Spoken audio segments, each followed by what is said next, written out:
도시의 건설로부터 아우구스투스 황제를 시인이라고 추켜 세우면서 비아냥거린 리비우스.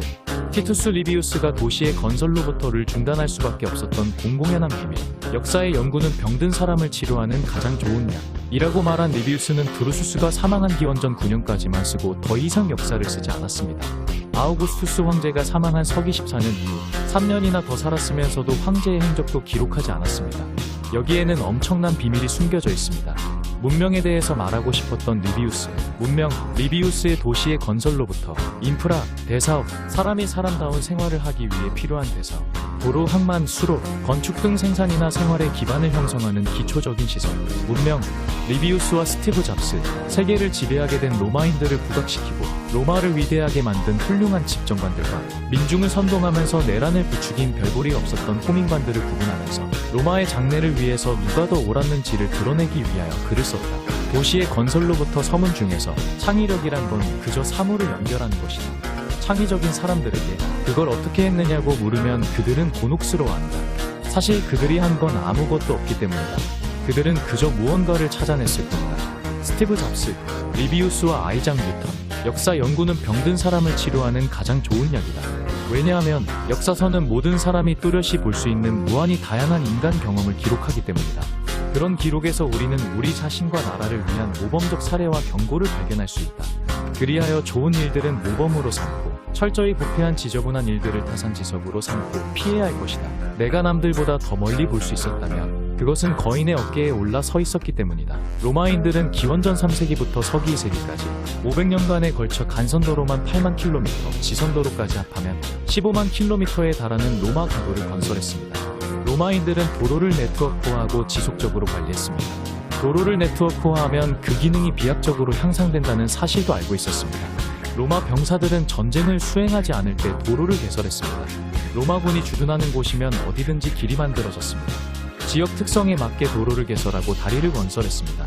병사들은 급료를 받는 용병이라서 싸우지 않을 때는 토목공사에 자진해서 임했습니다. 그렇게 해서 완성된 도로와 시설물에는 자신들의 사령관 이름을 붙이는 게 관례였습니다. 로마에서 아스콜리까지의 살라리아 국도, 로마에서 카푸아까지의 아피아 국도, 발레리아 국도, 클로디아 국도, 이런 식의 도로가 헤아릴 수 없이 많이 있었습니다. 8개 군단이 주둔한 라인강 방위사령부, 3개 군단의 도나우강 방위사령부, 4개 군단이 있는 극동지역 사령부, 3개 군단의 이스파니아 사령부, 2개 군단의 이집트 사령부. 아프리카에도 도로가 만들어지면서 거미줄처럼 깔려 있었습니다. 도로에는 말을 탄 병사가 반나절이면 닿을 수 있는 거리마다 역참이 있었습니다. 역참에는 여관, 상점, 마구간과 말을 대여하는 업자와 마차를 수리하는 대장간도 있었습니다. 도로망이 잘 갖추어 있어서 걸어서 한 달이나 걸리는 곳이라도 2, 3일이면 소포와 우편물을 받을 수 있었습니다. 화물 운송업자와 여러 사람이 동시에 이용할 수 있는 역마차도 있었습니다. 운송업자는 통행료를 지불했습니다. 마차에 실린 짐의 크기와 무게에 따라 이용료를 다르게 받았습니다. 그 돈으로 병사들 급료를 지불했습니다. 역참이 있는 주요 도로는 이탈리아 반도에만도 19개가 있었고 역참이 없는 도로에도 민박시설이 있었습니다. 아펜니노 산맥의 생수를 수로를 통해서 공급받아 생활용수로 쓰면서 공공목욕탕은 로마인들의 자랑거리였습니다. 아피나 수로가 최초로 만들어졌고 아니오 수로, 마르키아 수로, 테플라 수로가 건설되었습니다. 식량 기술이 발달하면서 마르쿠스 아그리빠가 만든 율리아 수로는 아펜니오 산맥의 깊은 계곡의 생수이기 때문에 수로의 길이가 가장 길고 수량이 풍부했으며 물맛이 좋기로 유명했습니다. 비루고 수로, 알시에티나 수로도 새로 만들어졌습니다. 수로에 딸린 크고 작은 공공목욕탕이 줄잡아 170개가 되었습니다. 욕탕, 세탁소, 이발소, 수면실, 와인가게, 레스토랑, 체육관도 있었습니다.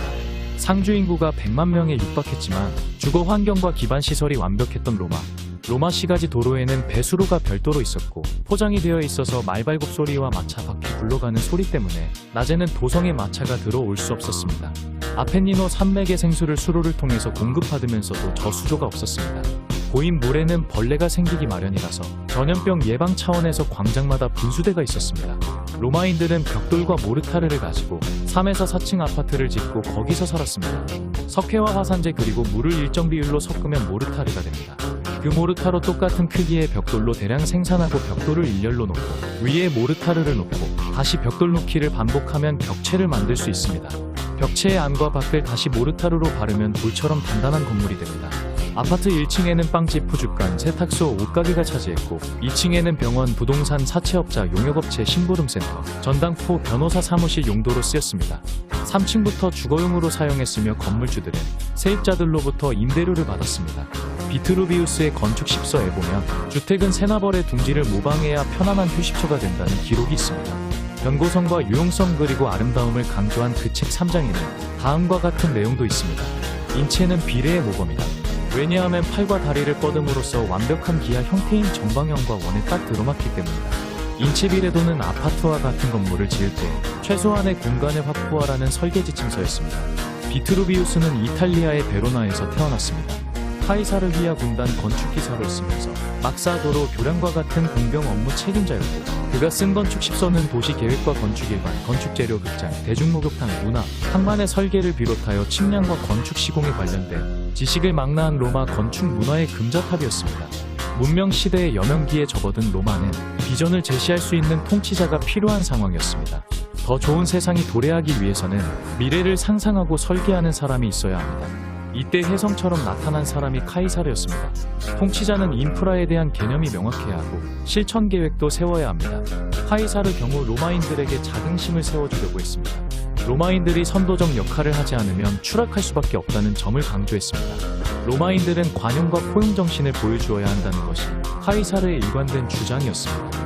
테오도르 몬제네 로마서는 로마 건국부터 율리우스 카이사르의 사망까지를 역사적 증거물을 제시하는 방법으로 진행한 실증적이며 객관적인 저작물이라서 노벨 문학상을 수상했습니다. 3권에 보면 위대한 폼페이우스는 천부적인 군사적 재능으로 스페인 전쟁을 승리로 이끌고 이후에는 동방을 제패했다는 기록이 있습니다. 카이사르는 로마의 유일한 창조적 천재라는 기록도 있습니다. 카이사르에 대해서 극찬을 했으면서도 갑자기 몬제니 로마사를 쓰지 않고 중단한 이유에 대해서 여러 설이 있습니다. 몬제니 깊이 존경했던 영웅이 죽으니까 더 쓸 마음이 안 나서 그만두었다는 설이 지배적입니다. 그러나 카이사르에 대해서 더 많은 것을 알게 되면 리비우스가 아우구스투스 황제에 대해서 한마디도 언급하지 않고 갑자기 도시의 건설로부터를 중단한 것과 깊은 관련이 있다는 사실을 알게 됩니다. 기원전 63년 카탈리나 역모 사건이 발생했습니다. 고금리 사채로 많은 사람들이 빚더미 속에서 허덕이고 있는 가운데 원로원 의원이면서도 어느 시민의 양자로 입적한 다음 2인 1조 집정관 민중의회 쪽에 출마했던 카탈리나는 획기적인 부채 탕감을 공약으로 내걸었습니다. 원로원의 방해 공작으로 당선에 실패하니까 카탈리나가 쿠데타를 계획하다가 사전에 누설되었습니다.